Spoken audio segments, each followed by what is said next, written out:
Hey, what is up guys? It's your boy Speed here, and today we're back with another video. In today's video, we're going to be covering an offlane Bristleback game that I just played, and I just popped off in this match. There's a lot that went right, and so I want to talk about some of the key ideas for the offlane role that you can implement in your games to carry your matches. Because I think a lot of people look at the offlane role in the wrong way. Most people just kind of see it as the stun role. They see it as a very sacrificial role, and it very much depends on your hero.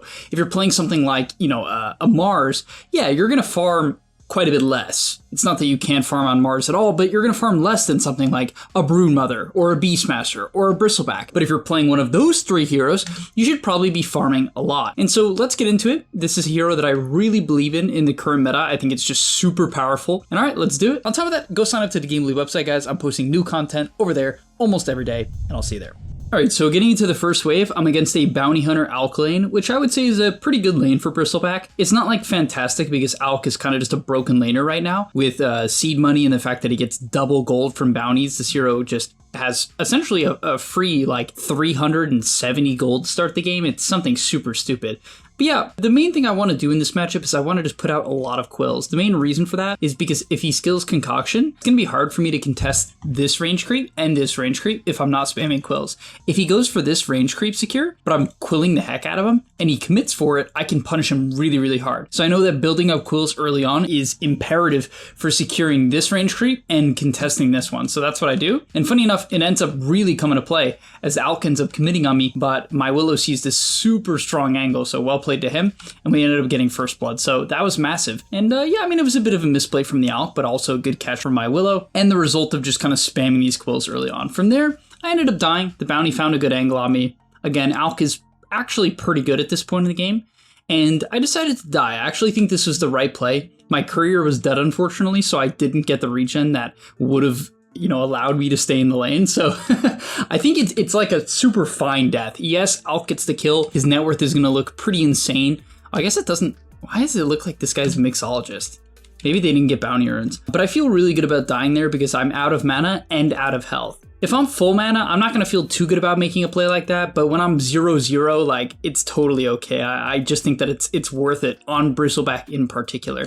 This hero just runs out of mana really quickly, and so fighting to the death actually ends up being favorable. If you trade 1-for-1 on this hero, usually the support's also going to be super low, and you're probably getting all the last hits because you're spamming quills. So I really like trading out. This is a hero where I'm not that worried about dying. It's one of my favorite heroes to die on, which sounds weird, but hopefully that makes sense. From there, we pick up an old Talisman. This is pretty standard. I'm copying the general build that MMR goes. I actually have my own build on Bristle, which is going the Snot Rocket facet and playing around auras, like Pipe. Rather the Pipe Shard and like Crimson rather than playing around Ags. But in this game, I wanted to try out the Ags build, see what's going on. He also goes Treads, which is kind of unique. For items, I think there's a couple different things you could do. MMR, for instance, if the lane is like pretty easy and he wants to contest CS, he'll buy the Belt of Strength. And in this lane with the Dark Willow, I feel like I have a good amount of kill potential, so the boots is kind of nice. I don't feel overly threatened by Bounty Hunter, and so I don't exactly need the HP from Belt of Strength, and so yeah, I definitely feel that the boots were a good choice, and immediately they pay off, right? I'm able to chase the Alk here, and this is because I opted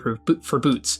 And that's a big thing in Dota, guys. Like, your items need to match how the matchup is, right? For instance, if the enemy carry is a Morphling and he's unpressurable, I'm less likely to buy boots, right? Because he's probably not pressuring me, but I can't pressure him. So in that case, I would want to have as much HP as possible and as much damage as possible to contest the last hits in that specific matchup. Does that make sense? If I'm against Faceless Void, I'm also not going to buy boots because I don't need to run away from him and he doesn't need to run away from me. He can time walk off the damage.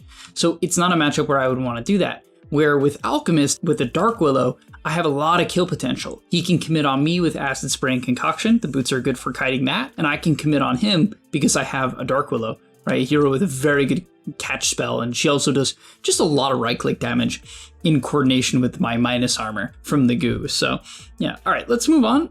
From here on out, basically my main goal is to hit as many creeps as possible. I don't really see Bristleback as a pressure hero. It's an option I thought about right here because I'm 6 and he's 5, and I'm like, okay, he can't dispel my goo, but I assumed he was close to 6. I didn't really want to take some stupid risk. He wasn't that, maybe there's a chance I could have dove him there. He does have a Lotus, a stick. He actually has a lot of armor, so it's not like I deal that much damage to him.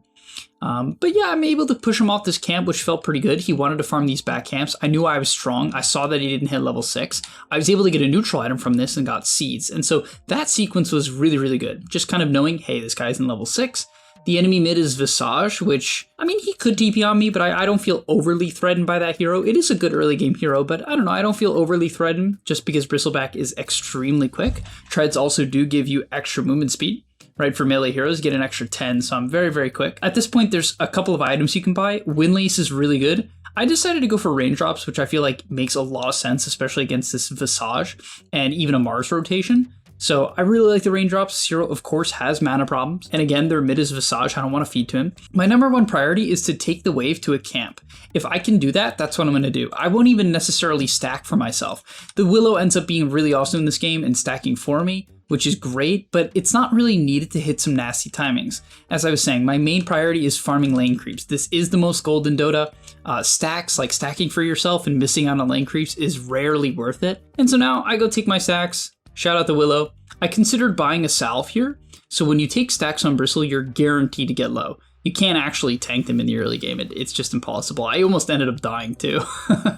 I considered buying a salve, but you have so much HP that the salve ended up not even being enough, right? I had to go back to base anyway. From there, I probably should have built the Blades of Alacrity. I feel like the attack speed is worth it, and the armor is good in this game, right?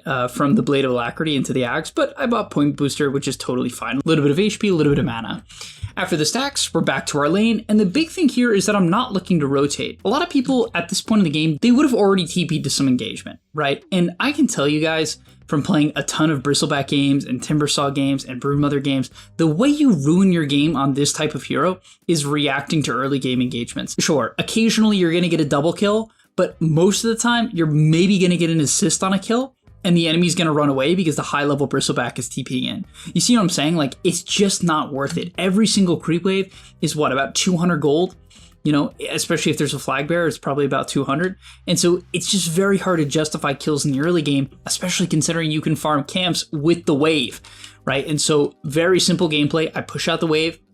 Taking the triangle is really nice. You do not need stacks. In fact, it actually feels really nice to farm non-stacks because you don't take that much damage, almost none. At level 10, I take attack speed. I think Amar takes mana regen actually, which I actually dislike. I think the attack speed is super good. I mean, your ultimate gives you damage. So having attack speed just makes a ton of sense. As we farm up this, again, I push out the wave, I go farm ancients, and kind of rinse repeat. And now we have a 12-minute axe.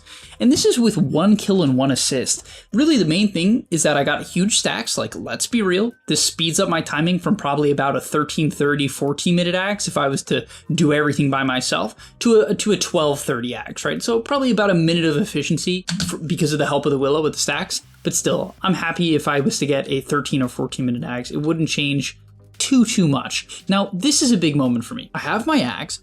What should I do? So there's a couple things I have to keep in mind. How is my team doing? At the time, my Quap is doing very poorly. My Luna's doing okay, but not great either. My supports aren't exactly having the best games. And my main timing on this hero is my Shard.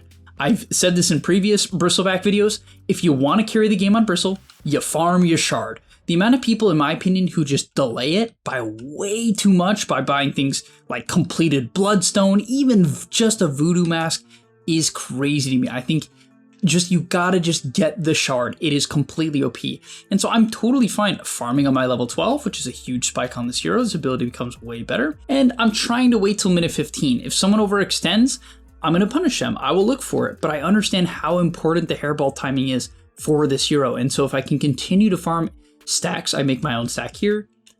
I take a mid-wave. I wanted to go farm ancients. And they end up committing into us, right? So this is kind of like, this is what I'm saying. The enemy team, we're not running into them. I'm not giving them free opportunities to initiate on me under their tier 1 tower, like here or here, which is what most people would force when, well, their team isn't strong. I have a Luna, greedy hero, and a Quap who doesn't even have Dag on him minute 14. You know, this guy is just, I mean, he's just not that useful in this exact game. I'm not flaming him as a player. I'm just saying, in this game, he's just not that useful. And so they end up invading us. We're able to punish it because it's on our side of the map. So everyone besides the Luna was able to show up and we get a huge engagement. Now, It's almost minute 15 as we make another stack, and I'm being hyper efficient, even on my timing on Bristle. I understand that the Ags, it's not just a farming timing, but it is a big farming timing. And boom, now the shard is online. Gonna go pipe next. This is where some people disagree with me. I think Bloodstone in a lot of games is great. If they're mixed damage, if they're like half physical, half magical, I love Bloodstone. I think if they're all magical, it is better to buy pipe, just because it's gonna help your team a ton. Like in this game,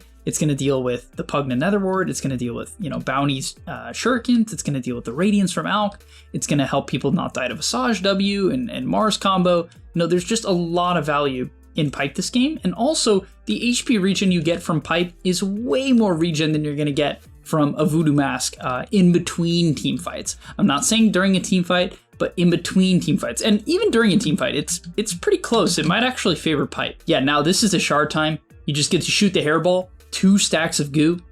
They cannot move. What is that, like 10 minus armor? This guy's in the negatives. He just dies to my Ags. And that's only because of the shard. Like, so we're pretty close to pipe already as I continue to farm up. I think at this point I probably could be smoked by my supports. Right? I'm ready to make a move. I'm definitely ready to go, but whatever. Like looking at the map here, it's very hard for me to force a play. Again, the main reason for that is my co-ops just having a tough game and their supports are very overfarmed. So again, if that's happening, right, where like your team is struggling, it's okay to be a bit patient. You can wait for your bigger timings if you're a farming hero.